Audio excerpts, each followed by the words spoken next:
Hey everybody, to all my friends around the world, I wanted to say good luck, take care of yourselves, and do not underestimate the severity of the challenge that's coming.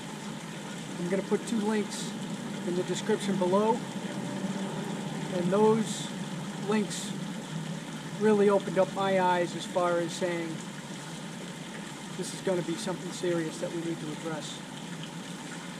And it doesn't mean we have to panic or get scared or worry too much.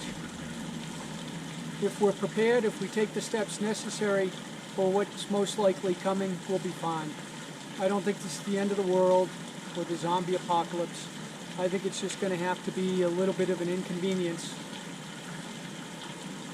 to make sure that this doesn't become a big problem.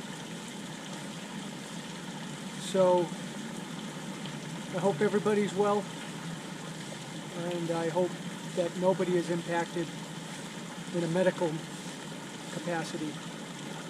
Financially, all of us are going to be impacted. That's a fate, well, that is a done deal, to keep it simple. Okay. Take care.